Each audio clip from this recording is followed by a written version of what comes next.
Hello everybody, my name is Memo, this is my channel FancyMemo, and this is a very exciting video. I had fun recording this with my good friend Music Nerd from IAmAMusicNerd. Go check out his channel. We did a video on his channel where we did a genre deep dive on alternative hip-hop. I talked about 5 albums, he talked about 5 albums. It's a cool video. Go check it out, it'll be linked down below. Of course, after this video. In this video, we are doing our top 10 favorite albums from the past decade. I know that topic has already been done. It's kind of old. People did it earlier this year.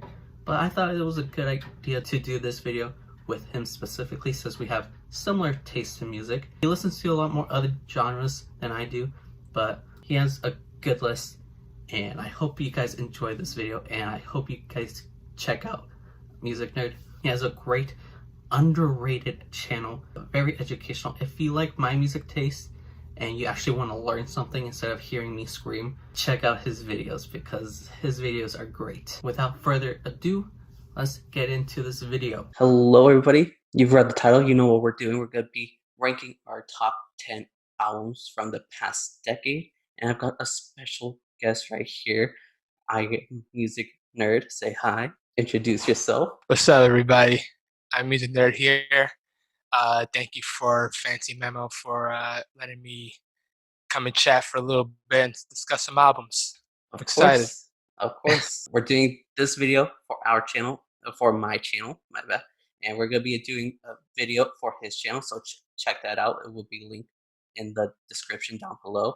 And go give him a subscription. Go subscribe because he makes great content, very underrated, if I do say so myself. And yeah, please check out his channel. Let's start off the top 10 albums from the past decade. Since you're the guest, would you like to go first with number 10?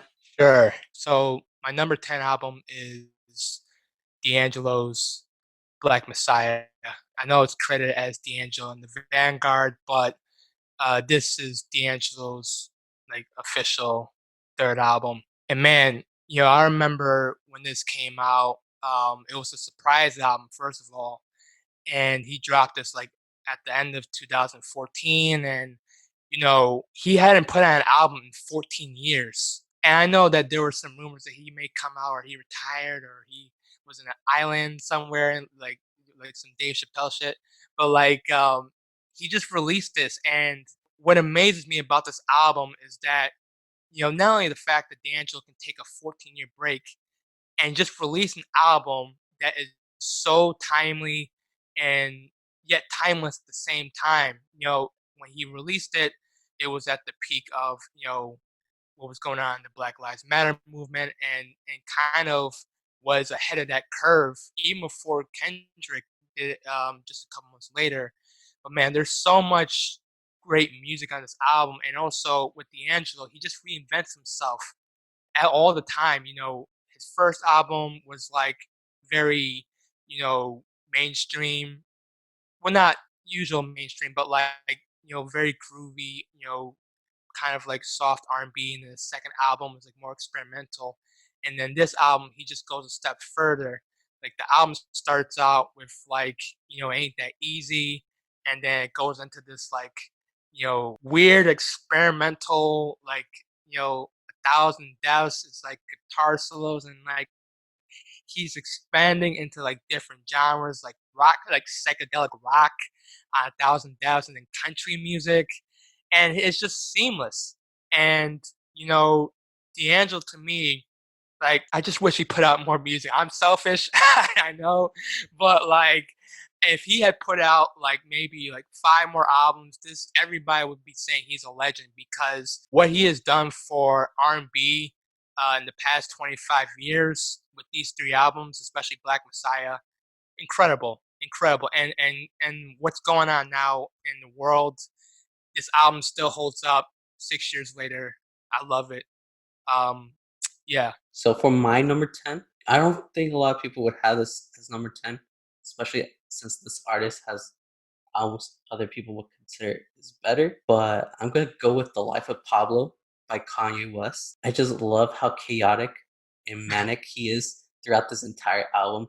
Even though most albums, if they're messy and weird like this, I wouldn't like, but this is like a good messy. It's very unpredictable. It's spastic, and I really like that a lot. It's one of my favorite qualities from this album, and it has some of my favorite songs like Ultralight Beam, Famous, No More Parties in LA.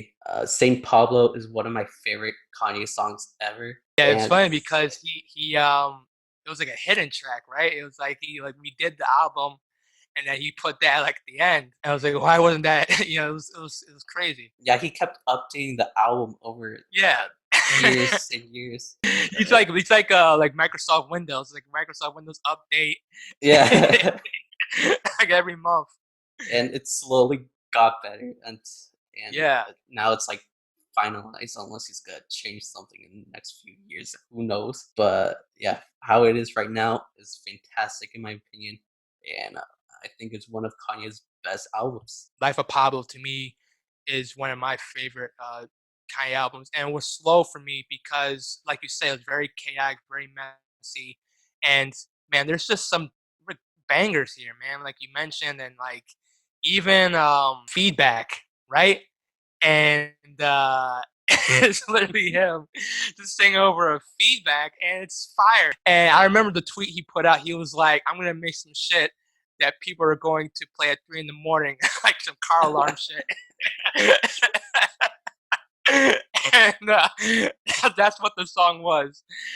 So yeah, great pick. All right, let's do our number nines. What do you have for number 9? So for number 9, I'm going to go with Saint Vincent's Mass Seduction, which came out in 2017. You know, she's an alternative rock artist, and her progression throughout her career, she started out as kind of like, introverted, like Regina Spektor, like Sarah Bareilles, like type artist, and then throughout the years, she collaborated with David Byrne, and her work has just gotten weirder and noisier, and she has just become this incredible force, unique force in rock music. And Mass Seduction, I was anticipating it because I loved her self-titled album Saint Vincent, that came out in 2014. So that one was like very, noisy and very expansive in sound.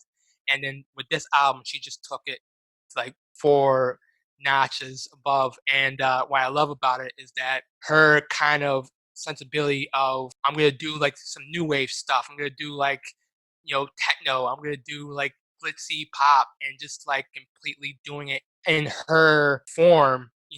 Her take on those genres is great. And where she worked with Jack Antonoff, who worked with Taylor Swift and Lord, so it was a different. You can tell that she was trying to go for more of a commercial sound, but when you listen to this album, there's nothing commercial about it. It's like the first half of it is like noise rock and all these weird genres, but then the second half of it, a lot more ballads, a lot more mellowness to the album. So it's like literally two sides of this of Saint Vincent, and she covers it both well. I'm anticipating what for she does next. I think this is her best album. I know some might say her self-titled album, but for me, Mass Seduction, incredible piece of work. So that's my number 9. I'm of course more into the hip hop, so I'm not very familiar with her work, but it sounds intriguing. I'm definitely down to listen to it. So for my number 9, I'm going with Pinata by Freddie Gibbs and Madlib, simply because it's a great combination of just good rapping and good production. That's basically it. It's a simple combination, but they do it so well. And of course, Madlib. You know what you get from Madlib is soulful, old school beats, and you combine that with Freddie's gangster rap. It just meshes in so well. And there's a lot of great tracks. Thuggin' might be one of my favorite Freddie Gibbs tracks of all time. And I really like the posse cut at the end as well. Just a bunch of artists with bars on top of bars, just rapping. It's a great album. It's simply just a really good rap album, and that's basically it. You know how I knew the album was going to be fire? I mean, look at the album cover. I mean, Freddie Gibbs looks like he's about to smoke somebody. That's how I knew the album was going to be fire. And that song with Danny Brown, oh my Oh God. yes, High is Just- fantastic. just- There's a lot of great features on this album. Danny Brown was amazing. Yeah. The beat that Madlib did on that was just, yeah, great album. Uh huh. So yes, so my number 8 It's gonna be a choice that's gonna not a lot of people are gonna expect. It's a little different, but I just love this album and I love this artist. And my number 8 is ASAP Rocky's Testing. Wow. And like I'm a huge ASAP Rocky fan. And the thing about it is that when that album came out, people were just like crapping on it, saying, "Oh, this album's terrible." ASAP Rocky's done. And the thing was that he dropped this album same day as Daytona. So Mm. obviously, when the Pusha T Drake thing came out, mind you, publicity deserved. That's a great album as well. But then Uh-huh. the whole Kanye West thing came out. So Testing, when it was released, I think it just kind of got forgotten about. And because Daytona was released on the same day, people were just like not giving ASAP the credit he deserved. And then when I listened to this album, I'm like, man, this guy is just at the top of his level. I think that he's getting better. I don't know what I think. I disagree. I think that this is his best album. I think he's been working towards his career to get to this point because with this album, obviously he came out with the whole fucking problems, and that's a very pop single. And I was reading an interview saying that, yo, like, I know I got fame off of that song, but I hate those songs. Like that song with Skrillex that they play in the party. Like, I hate those songs. Like the song, the direction that I'm at with Testing is who I really am. And that when that album starts with Distorted Records, yo, like get the biggest speakers you got and just play that shit loud. That shit will blow out your speakers. But like so many great features here. The ASAP Forever song with like I mean, who can make a song with Moby, Kid Cudi, and Ti, and make it great? And the music. If you haven't seen the music video, incredible music video. But he raps over a Moby sample. Unbelievable. Then he has to do it with Skepta, who I love, and then he does a song with FK Twigs. Like all these artists that just it doesn't make sense, but it works. And Frank Ocean, Oh yes, like yes, yes. oh my god, like brother. First of all, Brother Man comes in. He makes French Montana good, like like and like like French Montana's not even rapping. He has no verses. He just sings like, baby, come back. Like he's not even rapping. And he makes French Montana sound good. You got the Snoop sample. I mean, that song is incredible. And then, but the last song, Purity, with Frank Ocean, is beautiful, man. ASAP's been going through some hard times in his life. Obviously, this came, when he released the album, he lost his sister, and this was kind of like his tribute to people that he lost. But man, like Frank comes in, and they sampled the Lauryn Hill song, and Frank comes in, and then ASAP just spits this like profound, like probably one of his best verses. It's just like, man, like this guy, I don't care that he's like not making songs like fucking Problems anymore. If he does stuff like this, he's gonna be remembered for sure. So Testing, I play it like very often. Slept on record, incredible record. Love it. Testing is one of those albums that I haven't listened to since it's been released, but like I respect that he's experimenting. I think every artist should try to make a testing, should try to expand their horizons. I think that's very important. And some albums do flop, like "Speeding Bullet to Heaven" by Kid Cudi. Like he was experimenting, but it didn't come out great. Even though I haven't listened to Testing in a while, I do remember that although I didn't love it, I didn't hate it at all. Like I didn't think it was a bad record at all. So I respect that pick. I think that's a good pick. For my number 8, I've got a Tribe Called Quest. We got it from here. Thank you for your service. Now, what can you say about this album that hasn't been said already? The fact that this legendary rap group was able to come back like 20 years, I believe, since their last album to make an album that might be one of their best in their great discography is incredible. There's amazing songs, amazing features. Anderson .Paak was great. Kendrick Lamar, Busta Rhymes was all over this thing, and I loved every single second of him. My favorite feature might be the weirdest feature, but Elton John with Solid Wall Sounds. That song is so chaotic. It weird. I love how they utilized Elton John on that track.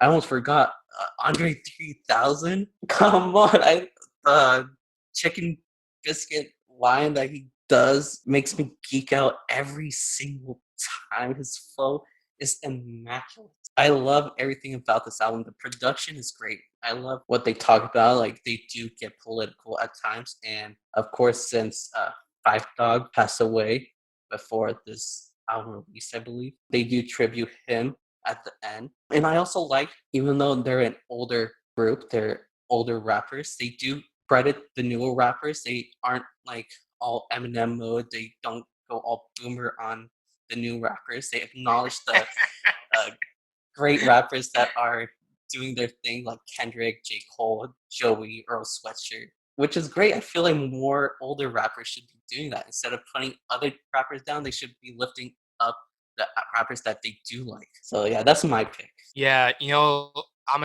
a huge Tribe fan, and when this album came out, I was worried. I was like, damn, like I really hope that they stick the landing with this because with Fife being gone and this is gonna be the last album. And man, like no skips, no skips. Not I mean, at this all. this album front to back, like with D'Angelo, it's like how do you do this? How do you like take a 20-year break and still come up and like oh man, like Busta, like I grew up with Busta and like he's one of my favorite rappers of all time. Loved his music videos growing up, and it made me miss Busta a lot. Like it was so good to have Busta Rhymes back in my life, especially with Mobius. I mean, Mhm. and when the beat flips, oh my god, yeah, great pick, yeah, great album. All right, number 7. What you got? So number 7 for me is going to be Run the Jewels 2. Now it was a difficult pick. Which run I knew I had to get a Run the Jewels album on the list, but I was debating back and forth which one, two or three, and I chose 2 because I think I liked the intensity of it more, and I think there were more songs that I liked on it. This is when Run the Jewels really became Run the Jewels, and listen, like you got the shout from LP. You're like Yep. his best friend, so like shout out to you for that.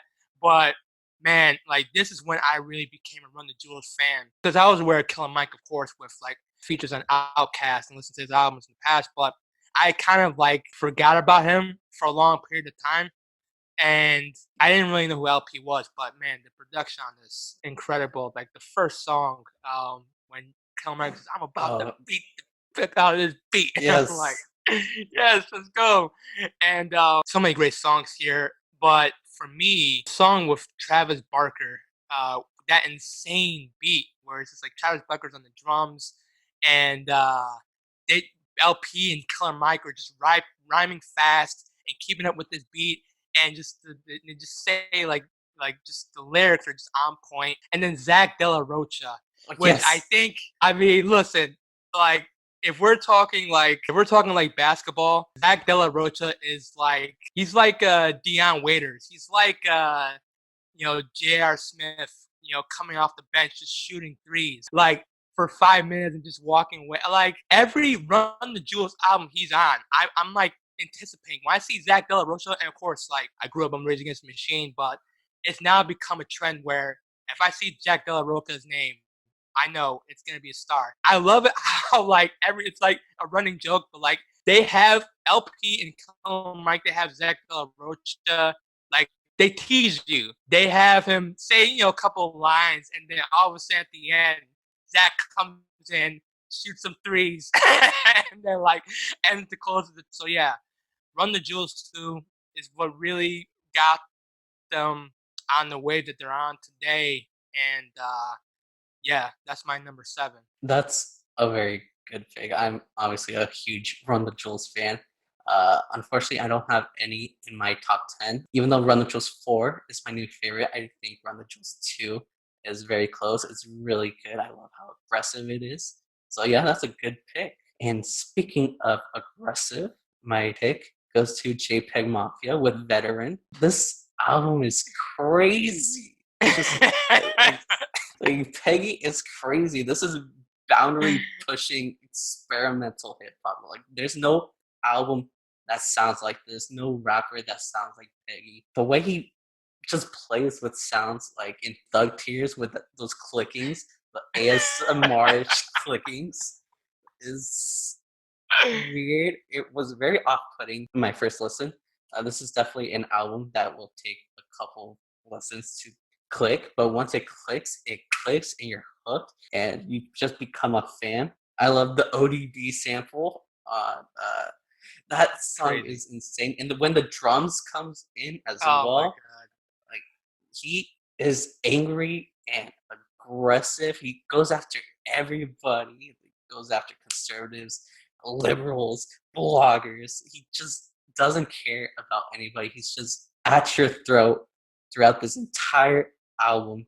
It's fantastic. It was hard to choose between Veteran and All My Heroes Are Cornballs. I really liked that album as well. But because Peggy kind of blew up because of Veteran, I decided to choose Veteran instead. And yeah, I honestly like it a lot. I hope someday you get to see JPEG Mafia live. I've seen him live, and his live shows are just crazy. Just, I mean, I'll tell you more off the air, but like, man, when I listen to Veteran, I'm like, who is this guy? What is this? Like, I heard the ODB sample, and I'm like, what is going on? But like, he's spitting on that song, Yeah, he and is. you know, like he's like really like going hard on that song. But for me, like I love how he sets it up because he sets up the album with 1539 North Calvert, right? And it's a very smooth, Mm-hmm. you know, and I love that song, but it's a very smooth kind of track. And then when the ODB sample comes out, Boom! it's It like just punches you in the face. I know, right? So you're expecting like you're expecting like this off kilter kind of like sing songy thing, but like that song comes on and then "Baby I'm Bleeding" Yeah. is incredible. Even the song titles are just great. But Uh-huh. then like like I can't wait until Morrissey dies. I mean, just like I just love that he exists in hip hop, and I Uh-huh. love that people talk about like hip hop is only one thing. And then you have guys like JPEG Mafia who is totally doing stuff that I never heard before. And like for me, when I heard like the last song Curb Stomp and this guy is just like screaming at the top of his lungs, it's like, this guy's metal. Like this guy is like doing stuff that metal bands are not even doing. Yeah, man, just a guy that I just completely love his style. Even with All My Heroes Are Cornballs, just switching that up. Just one of those guys that has now become. I'm on the lookout for any new song he's on, Mm-hmm. any new song he produces. You know it's gonna be Peggy is gonna bring that fire. Yep. All right. Let's do number 6. So my number 6 is going to be, and I'm a huge fan of this band. My number 6 is going to be Alabama Shakes with Sound and Color. My college roommate got me into Alabama Shakes, and I listened to their first record, Boys and Girls, and it's very southern rock, folk based. I love Brittany Howard. Her vocals are just astounding, but they leveled up with Sound and Color. When I heard "Don't Want to Fight," like that is like this girl's hurting. Like this girl is like really hurting, and she's like the way it comes in. But yeah, this album opens with Sound and Color, which is which has like very quiet song, has like xylophones, but to me like it's very lo-fi. It's very hard rock, but it's also keeping in touch with their southern rock bass, but just with like livelier production. The song "Future People" is a great song, and taking some of that production and carrying it on to Brittany Howard's solo work when she released her album Jamie last year. But yeah, Alabama Shakes is one of those bands that I would love to see live. They're one of my favorite rock bands, and it's been 6 years since they released an album. We need that. We need the album out here, for these pandemic times. We need the Alabama Shakes. I also saw like a thing on YouTube that they did like a thing with Prince, and it was incredible. So yeah, Sound and Color, great album. That is my number 6. My number 6 is one of the few albums that isn't hip hop. It has hip hop, but yeah, it's Gorillaz with Plastic Beach. This is kind of my nostalgia pick since it was released in 2010 and I was really young back then. And I love Gorillaz. Gorillaz is one of my favorite bands of all time. And it's hard for me to choose which one is better. Demon Days or Plastic Beach. Plastic Beach is amazing. It has amazing tracks like Melancholy Hill, of course, but Empire Ants is one of my favorite songs of all time. That beat switch and how Little Dragon comes in, it's amazing. The entire album is orchestrated beautifully. Everything is done with so much care. You can tell they put in so much time into this album, and the features were great as well. De La Soul, of course, are always going to be fantastic on a Gorillaz album. Again, Little Dragon is amazing. Snoop Dogg was a surprise. I didn't expect him, but he kills it at the beginning. Yeah, this is my nostalgia pick because I grew up with Gorillaz, and Plastic Beach is amazing. I love it a lot. Yo, I gotta go back. I gotta, because I was aware of Gorillaz, Demon Days, but I haven't listened to this album. I'm definitely gonna check it out. I'll take your word for it, and I'm gonna look for that Snoop feature. I agree. I think Gorillaz is incredibly unique band for what they do. You can't define them. I don't think they don't have a genre. Like what they do is just completely unique. But yeah, I gotta check out Plastic Beach. We've made it to the top 5, so who made it in your top 5 at number 5? My number 5 pick, Kids See Ghosts. Okay, Kids See Ghosts. before you go on, Kids See Ghosts is my number 5 as well.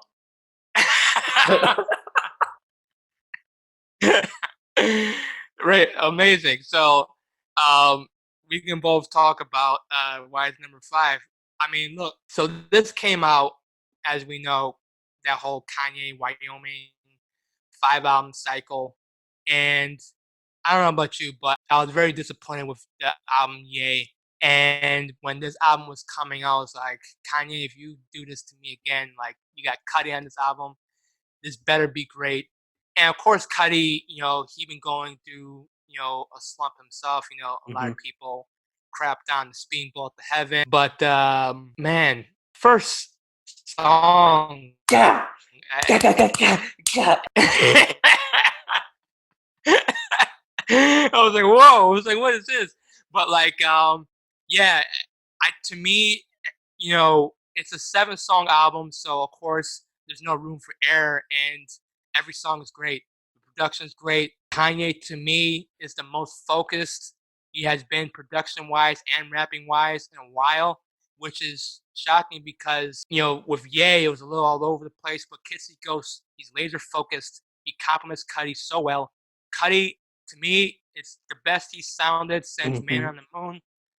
He sounds re-energized. Pusha T has a couple of great verses in there, but Cudi and Kanye are such a great match for each other. The song Reborn, just a beautiful song. Yes. Yeah, some people have said, yeah, it's a little too long, but I can play that song for hours. It's a great new lullaby. Just play your kid that song Reborn, and they'll fall asleep. It's a great lullaby, but it's just incredible, and the way they close it with Cudi montage.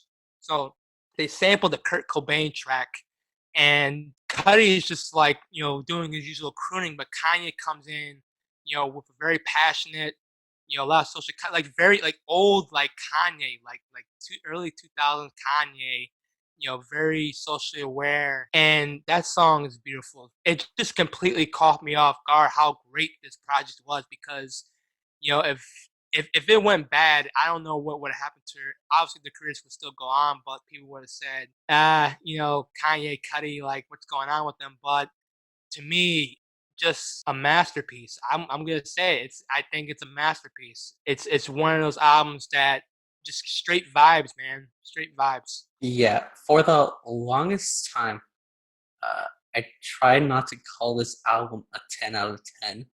I didn't want to copy Fantano.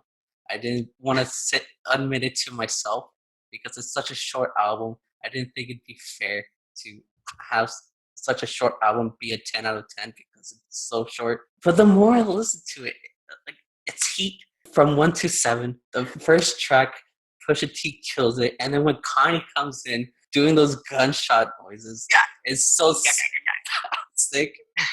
Which I've already said before. I love spastic Kanye. I love when he's just manic and he's like that throughout the entire. Well, not throughout the entire album, but there are spastic moments and some chill moments. Like Reborn is a fantastic track. Kid Cudi kills it throughout that entire track. One of my favorite tracks off of this album is Fourth Dimension. I love how Kanye starts it off. And I love the Christmas song sample as well. And seeing the memes of like the Fourth Dimension is a Christmas song now because of it. You explained this really well. But yeah, Kids See Ghosts is amazing. I think I'd consider this a 10 out of 10 album. Yeah, because it's no filler, just 7 tracks. It's all straightforward. It's all heat. It's got to be a 10. And also, we can't forget about the free. Yes, the Ty Dolla Sign. That song is rock and roll. Oh man, As with the guitar. So I mean, oh my god, with yeah, every time that song fire. comes up in a playlist and I'm in my car, I'm just screaming the lyrics out loud because it's. I just love that song and this entire album in general. I replay this album a lot since its release. It's a great album. All right, let's do number 4. Let's see if it's similar like number 5. So my number 4 is going to be Jack White's Blunderbuss. Going back, huge White Stripes fan. Grew up on the White Stripes, and then they, broke up. Well, not. I mean, yeah, they're like on hiatus, but yeah, it's been 10 years they broke up. But like, so Jack White goes on his solo career, and I didn't know what to expect. People were saying it's gonna be more country, and I was like, I don't know. I don't know what he's gonna do. But then I heard the song 16 Saltines, and that is a banger. That is an absolute banger. The whole album, front to back, is just an amazing album. The guitar solo that starts with Missing Pieces, the first song, and then the last song with the guitar solo. Obviously, Jack White is an amazing guitarist, but like, I mean, we heard his guitar on the Tribe album, but like he really branched out to make something different, and he succeeded. And it's not like the White Stripes; it's something completely different.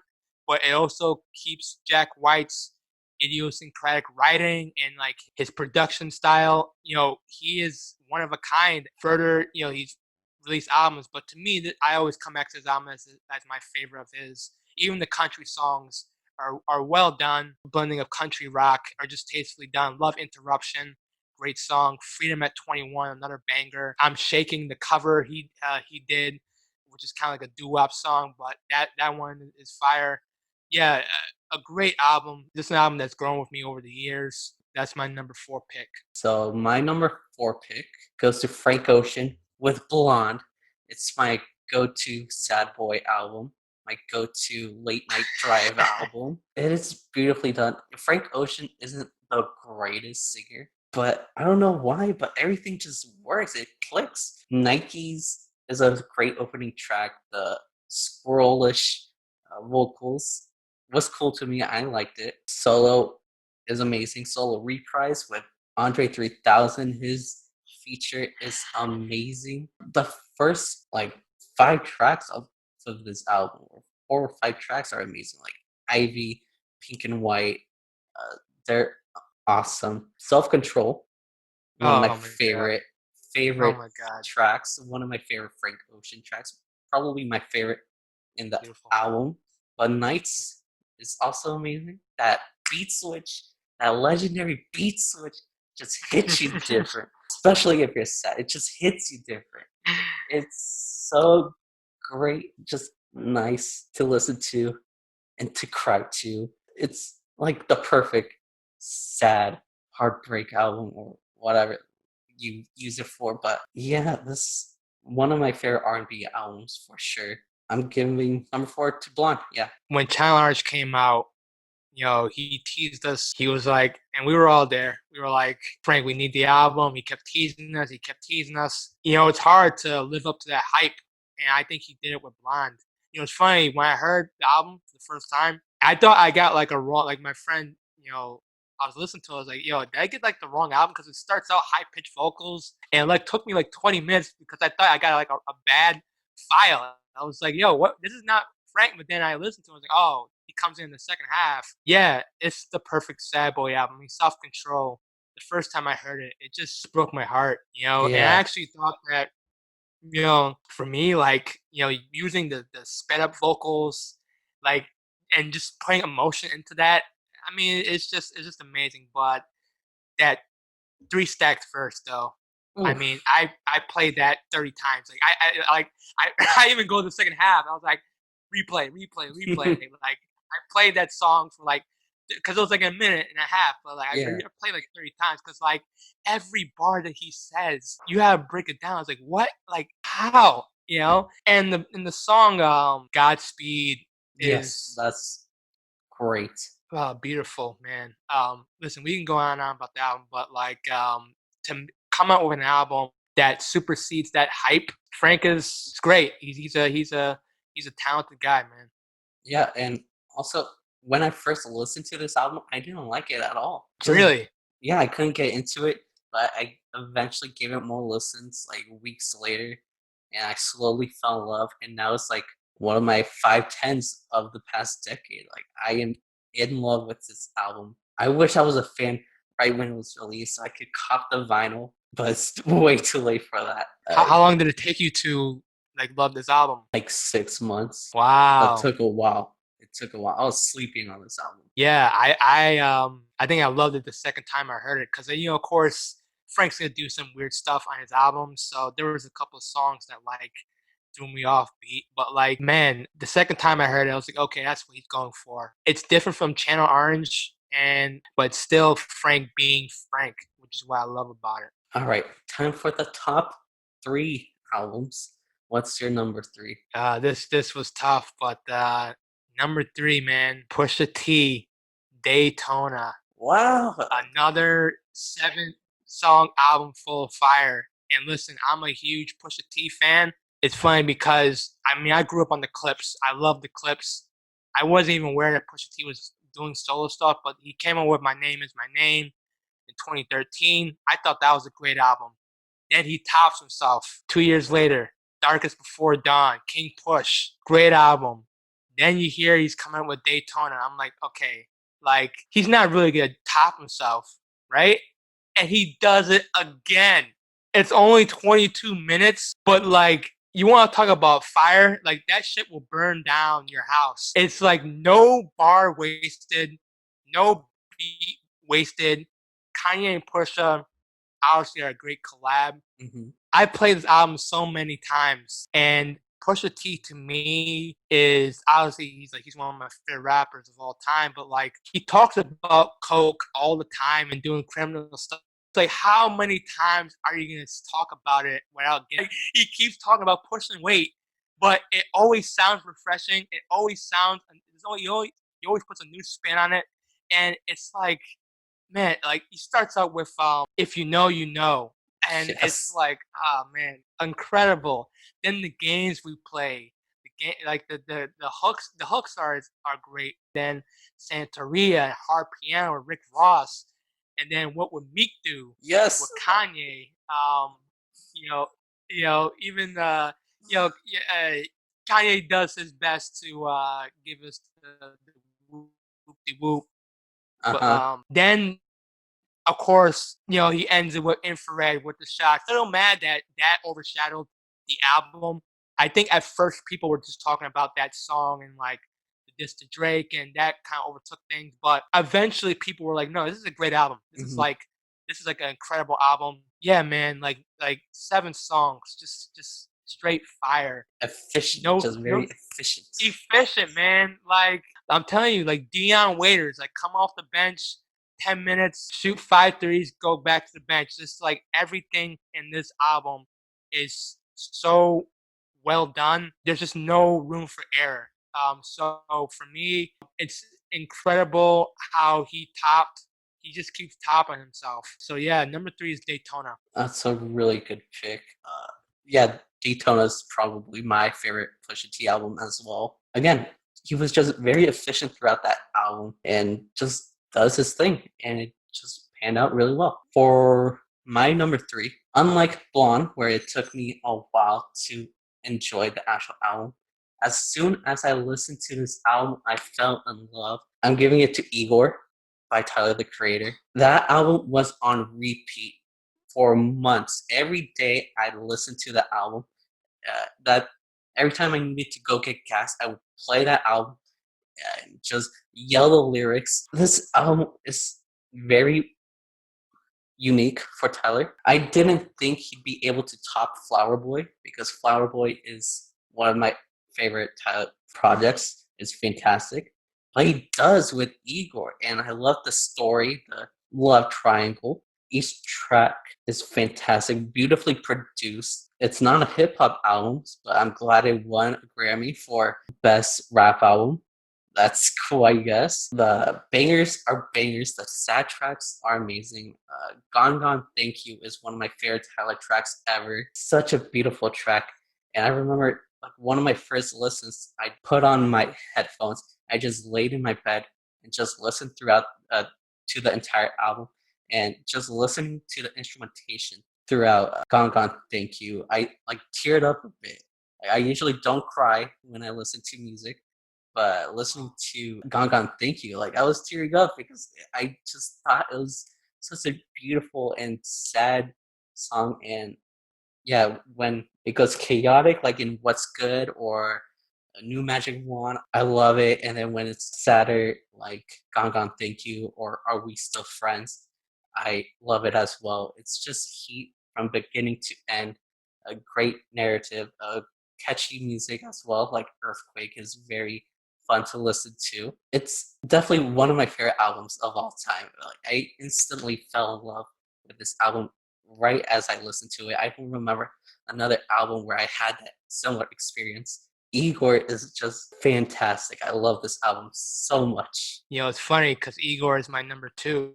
Ooh. Um, it's my number two, man. Like everything you said is well said, but man, like I'm still playing this album. Like I am like every other week, I am still playing this album, and it's funny because, like, you know, we talked, you know, in you know text, but like I wasn't a fan of Tyler when he came out. Like, you know, with Goblin and like, you know, I was like I never really caught on with the odd feature thing in the beginning. For him to go from Goblin to Igor, it just blows my mind how like now I'm like I get it now. When Igor came out, you know, of course people on social media were like, "Oh, this is I hadn't heard it yet." And you know, it was like, you know, this album, people on social media were like, "Oh, this album is this ain't hip hop," and I don't know what Tyler's doing. And that taught me a lesson. Like, now I'm done like going on social media before like albums drop. Like, I'm just gonna listen to it. And so it kind of affected the way I was gonna listen to it. I was like, "Ah, man, I hope it's good." And instantly, like the first note, I'm like, this is incredible. It goes from Igor's theme to Earthquake, which I just sing along often. Great melody. Like to have Charlie Wilson and like Playboy Cardi. We were talking about making features look good. Like Playboy Cardi, it fits. It does. Like it fits so well. And like Playboy Cardi, he's an acquired taste. I get that. He sounds like a baby, but like it works on this song. And then you go from that to I Think, and Ooh, it's just a the great bridge. retro funk song. Oh my god.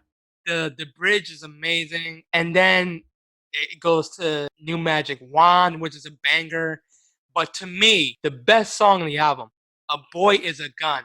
That's That fantastic. Yes. it is I that was my favorite song of last year. Boy is a Gun. To me, for from Tyler to go from fuck everything, fuck everybody, like this mentality of like, you know, I'm against the status quo, to him just really genuinely talking about being heartbroken and being vulnerable, and how he wants to be with somebody so bad. It's like, wow, this guy is really like mature and like leveled up, man.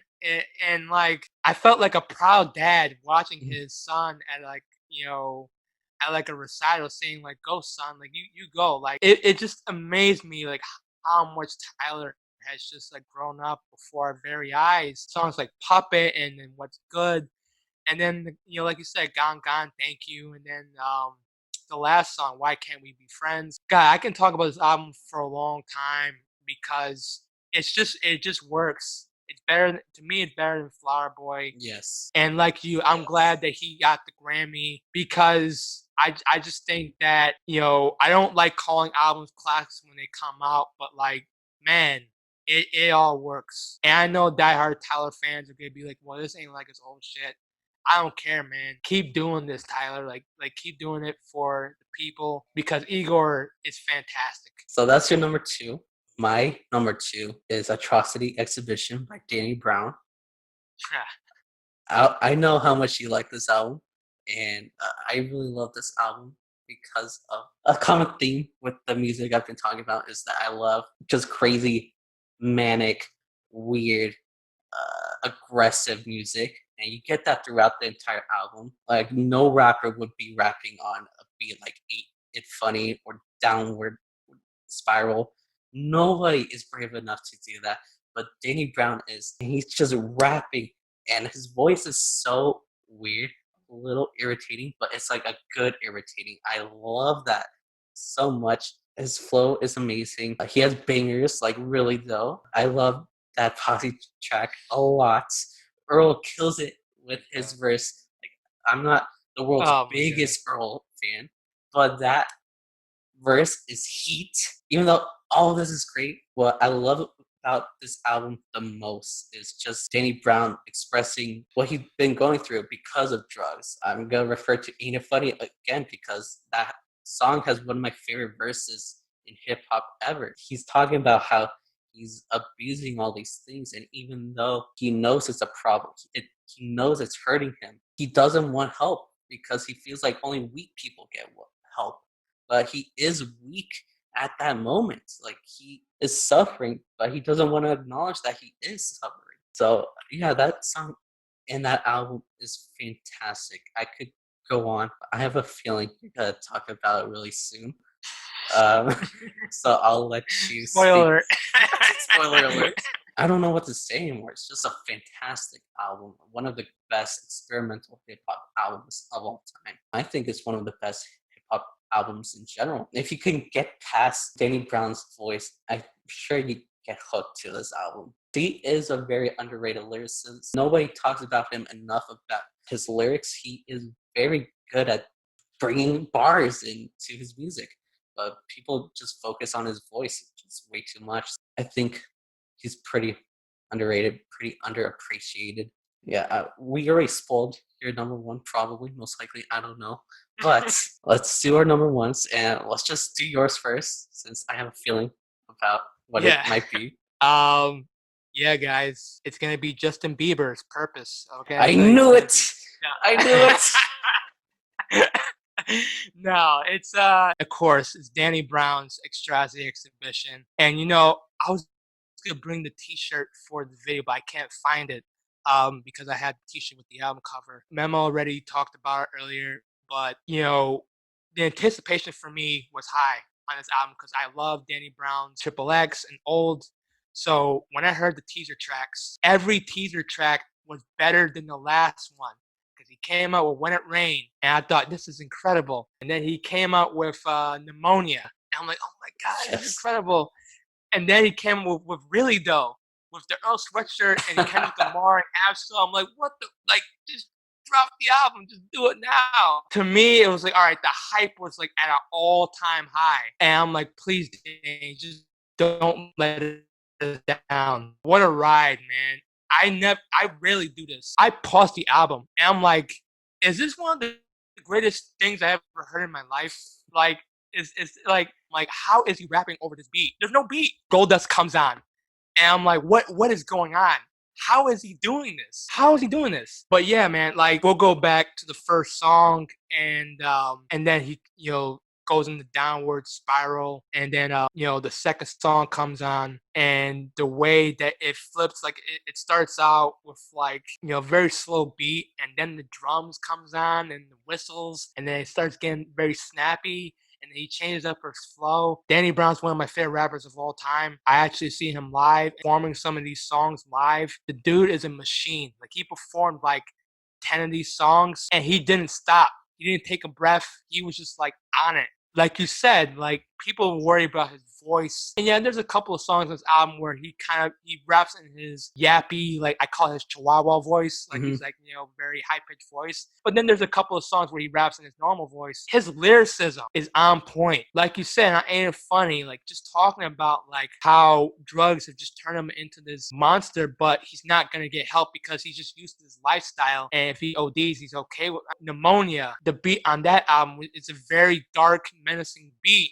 And he's just like rapping on it. The feature with Lost, which is like he references Spielberg, and then he talked about like how he got rhymes, and he talks like Stanley Kubrick. And then the song Today, where it's like it has like I think like a kids choir on it. It's just like spooky and weird. It's like it's like Danny Brown's like version of an after school special. The way he closes this album with like hell for it. Yes. And like he's saying like all the stuff that I've done in my career, I'm gonna give him hell for it. Like he's saying, yo, I've been in this game for years. I really didn't get fame until I was in my 30s, and I'm just gonna keep going for mine. And to me, this album solidified Danny Brown as an alternative hip hop legend. What he is doing in hip hop, nobody else is doing. Nobody can rhyme over these beats.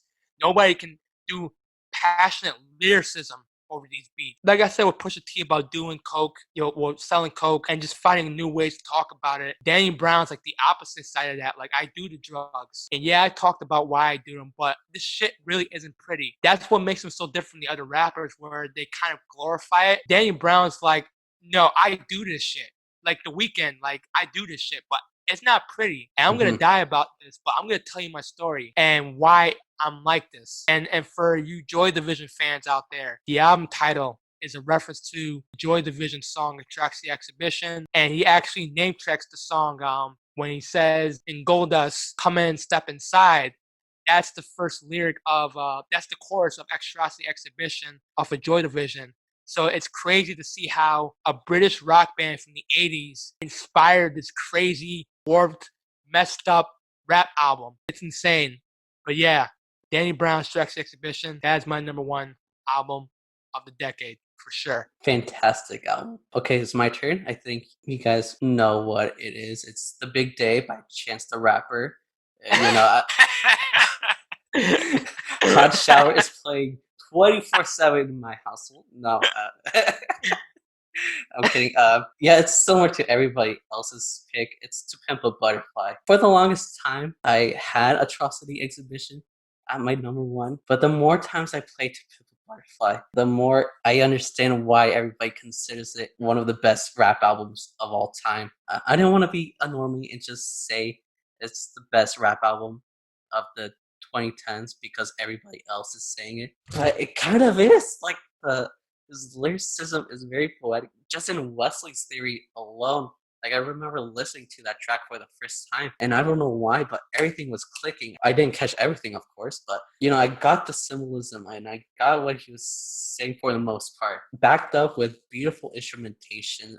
Thundercat is on that track, and I just love the production in this album. I'm more of a production head. I take production over great lyricism any day. But this album has both. It combines jazzy hip hop with political and very substantive lyricism. Kendrick performs his heart out, like in You. He's just straight up crying and rapping at the same time. He has a bunch of amazing moments throughout this entire album. Blacker the Berry is fantastic. Mortal Man at the end with that Tupac interview is very interesting, especially with what's been going on lately. Like in the past few months, Tupac kind of predicted what was gonna go on. Of course, this album is about what been going on in the Black community. Unfortunately, it's still relevant today. I don't want to get too into it, but yeah, clearly things hasn't changed a lot since 2015. Kendrick spoke about this in this album. But yeah, fantastic album. All Right is an incredible song. I is incredible. King I can go on, but yeah, To Pimp a Butterfly is my number one album of past decade. You know, that's a great pick for number one. You know, it's interesting because like you were with Blonde, I was with this album. It took me a while to really love this album because it was so dense. The instrumentals, I wasn't used to Kendrick because come off a Good Kid, Mad City. It was like I wasn't really used to it, and so it took me a while because the production, everything was so dense. But once it clicked for me, I respected the hell out of this album. Obviously, like you said, so many great songs, so many great messages, utilizing the poem that he uses to connect to certain tracks. But he has bangers on here. It's like King Kunta is a banger, like All Right is a banger. But like songs like How Much a Dollar Cost and Complexion, very smooth type of tracks. And then Motorman, just what he says in that album. It's funny. The first time I heard it, I was like, Tupac's still alive. Like, how is he doing? Like, he's not dead. Like, Tupac's in his album. It's pretty cool the way that he kind of took Tupac's past speech and wrote the album around it. Great album.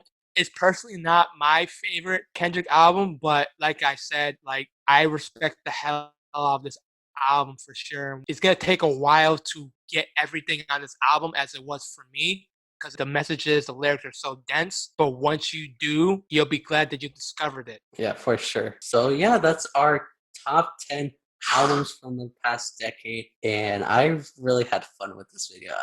It's a pleasure talking to you, making a video with you. I hope we could do similar videos in the future. But yeah, this was fun. This was really fun. I really like talking about these albums with you, especially since we have similar tastes in music. Thank you for coming onto my channel. For the viewers out there, we did a video on his channel as well, so go check out that video and his channel. His channel is great, very underrated. Basically my channel, but you actually learned something from him while I just scream in front of a camera. So, so please check him out. He's fantastic. Great content, very underrated. And also, you can follow me on Twitter. It's IAmAMusicNerd. And you can also follow the Facebook page, which is also IAmAMusicNerd. Yeah, I'm going to have all the links down in the descriptions. His socials, my socials, his channel, my channel. So go check them out, especially if you like what he's doing. He makes great content. So thank you for coming on and doing this video with me. I'm sure this isn't going to be the last time you're going to be on my channel, for sure. We got to do top 10 Justin Bieber songs. We've got to rate each Justin Bieber song. That's a good idea. We gotta give the public what they want. Yummy number one, obviously. Baby number two. So if you want to see content like this, subscribe to both of us and we'll provide you quality content like ranking Justin Bieber songs. Thank you guys for watching. If you like this video, like the video, makes sense, right? Comment down below what's your top 10, top 5, maybe your favorite album of the past decade. We would love to read your picks. And yeah, we're done here. So thank you guys for watching. I love you guys. Goodbye.